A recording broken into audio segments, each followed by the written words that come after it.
आप सभी लोगों को मेरा नमस्कार। साथियों, आज हमने एनडीपीएस के केस से ही जुड़ा हुआ मैं आपसे आज एक नया फैक्ट शेयर करूंगा। मेरे पास आप लोगों के जो सवाल आए उन सवालों में साथियों एक कॉमन क्वेश्चन ये था कि जो भी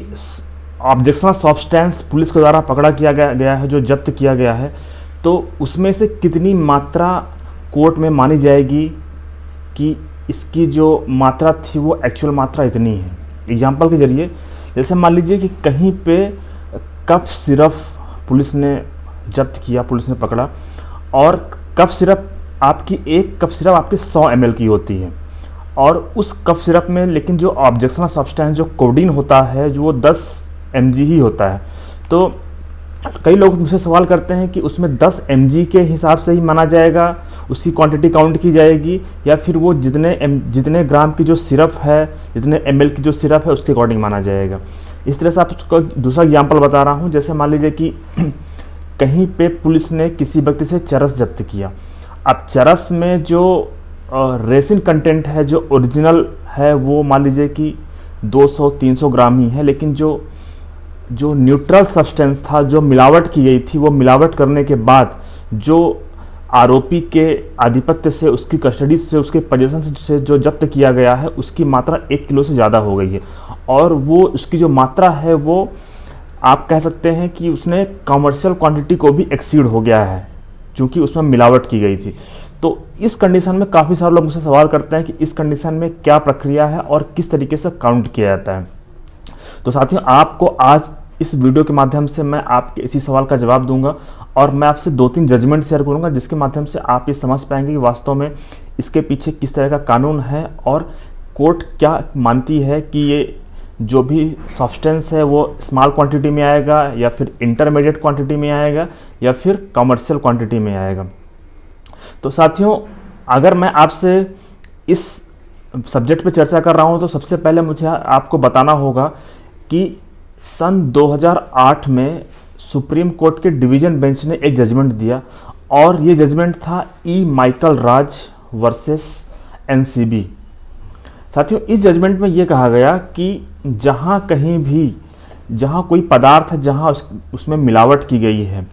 तो उस कंडीशन में जो मिलावट की गई है, जो एक्स्ट्रा जो कह सकते हैं कि जो न्यूट्रल सब्सटेंस ऐड किए गए हैं, और अगर वो एनडीपीएस एक्ट के अंतर्गत वो प्रोहिबिटेड नहीं है, उन्हें एनडीपीएस एक्ट की कैटेगरी में नहीं माना गया है, तो उस कंडीशन में जो प्योर ड्रग है, जो प्योर सब्सटेंस है, केवल उसी को माना जाएगा और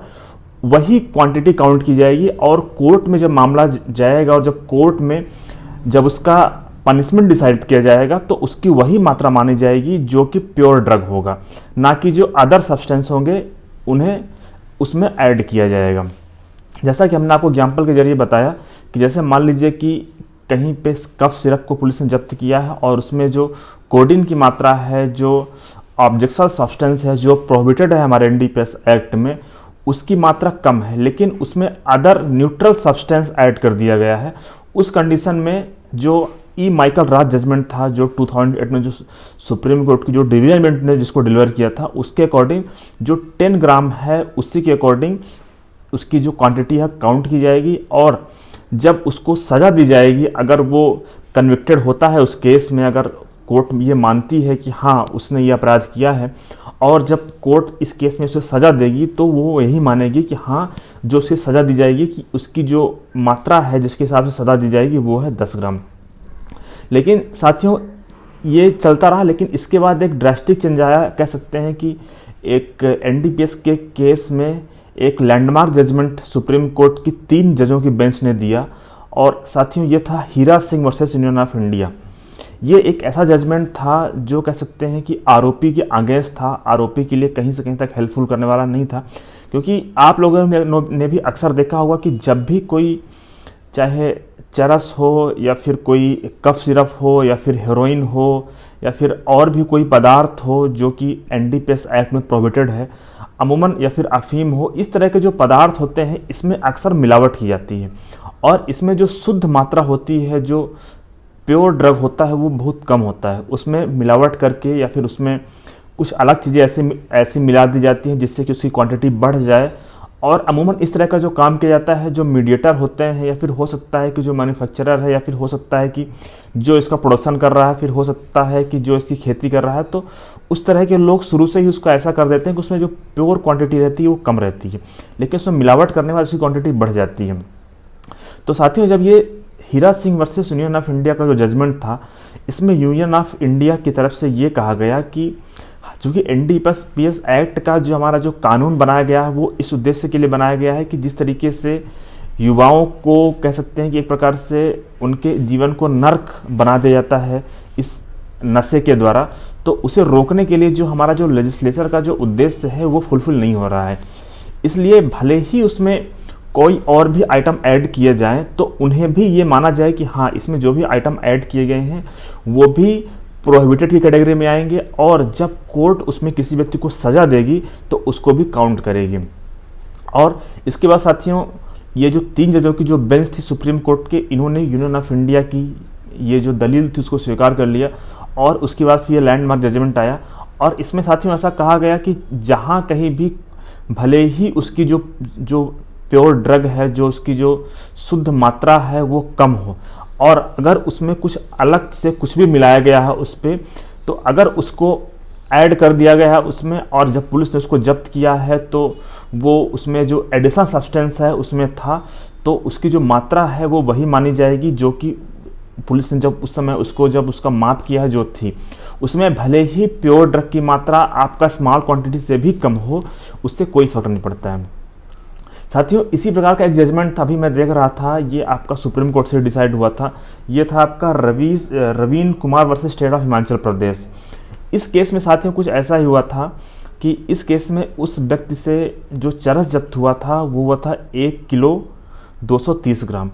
और उसके बाद जब उसमें जब FSL रिपोर्ट के द्वारा जब उसको देखा गया कि उसमें जो वास्तव में जो मात्रा थी उसकी कितनी थी, तो वो 424 ग्राम था, जो उसमें जो रेसिन कंटेंट था वो माना गया कि इतना है। और जब ट्रायल कोर्ट में मामला चला, एक्चुअली ये जो जजमेंट था ये 2020 के पहले था, इसलिए ट्रायल कोर्ट में जब ये मामला चला तो वहाँ पे कोर्ट ने उसको उसी के अकॉर्डिंग कन्विक्शन किया था जो कि उसका प्योर ड्रग था। लेकिन जब मामला सुप्रीम कोर्ट तक पहुँचा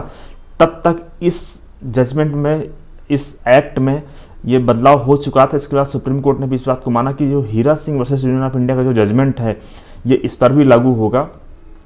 और उसके हिसाब से ही उसको सज़ा दी जाएगी। तो साथियों, इस प्रकार से आप समझ गए होंगे कि जहाँ कहीं भी जो ऑब्जेक्शनल सब्सटेंस है, अगर उसमें कुछ भी पदार्थ ऐड किया गया है, भले ही वो NDPS एक्ट में ये ना माना गया हो कि नहीं ये इतना इम्पोर्टेंट नहीं है, उसके बावजूद भी यहाँ पे वो वही माना जाएगा जो कि उसकी टोटल क्वांटिटी है। उसी के हिसाब से ये तय किया जाएगा कि ये स्मॉल क्वांटिटी में आएगा, इंटरमीडिएट क्वांटिटी में आएगा, या फिर कमर्शियल क्वांटिटी में आएगा।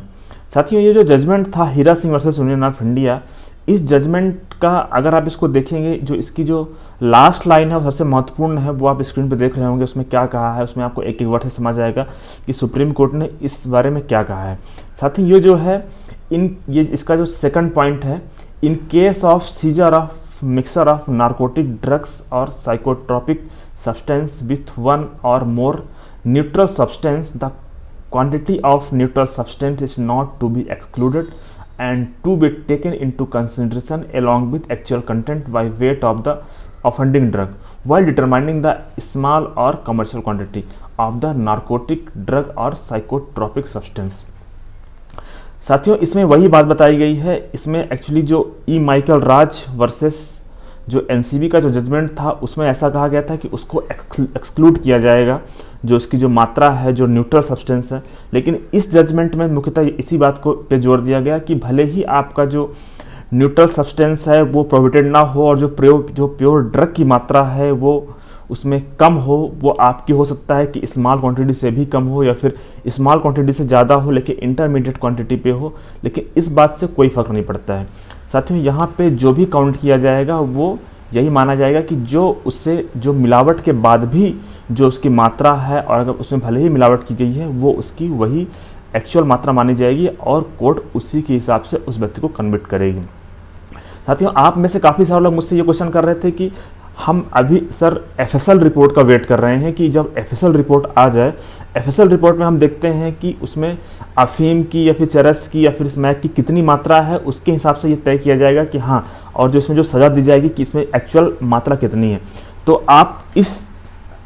किसी भी कह सकते हैं कि अगर आपने कहीं इससे पहले के कहीं कोई जजमेंट देखे होंगे अगर 2020 के पहले के, तो उसमें आपने अक्सर देखा होगा कि, और हमने कई लोगों से ये सुना भी कि वो कहते हैं सर इसमें वही माना जाता है जो उसमें जो प्योर ड्रग होता है, लेकिन ऐसा नहीं है। आप समझ जाएं कि 2020 के बाद अब जो भी फैसले होते हैं उन सारे फैसलों में, चाहे वो जिला अदालत के फैसले हों, चाहे वो हाई कोर्ट के फैसले हों, सारे फैसले में Hira Singh versus Union of India के जजमेंट का जिक्र जरूर किया जाता है, और वो वही माना जाता है, जो वही मात्रा मानी जाएगी जो कि उससे जब्त की गई है, भले ही उसमें कितनी भी मिलावट की गई हो, भले ही वो इम्प्योर हो। मुझे उम्मीद है कि ये जो Hira Singh versus Union of India का जो जजमेंट है, आप में से काफ़ी लोग मुझसे कह रहे थे कि इस जजमेंट के बारे में बताया जाए, तो मुझे उम्मीद है कि आप इस जजमेंट के बारे में जान गए होंगे, समझ गए होंगे कि इस बारे में लेजिस्लेचर का और सुप्रीम कोर्ट का क्या कहना है। और इसके अलावा अगर आप और भी कुछ एनडीपीएस एक्ट से संबंधित कुछ फैक्ट जानना चाहते हैं तो आप हमसे जुड़े रहिए, चैनल को सब्सक्राइब करें, ताकि आने वाले टाइम में मैं जो भी जजमेंट और जो भी नए उसमें अमेंडमेंट हो रहे हैं, अगर ऐसा कुछ है आपके फेवर में है या फिर आपके अगेंस्ट में है,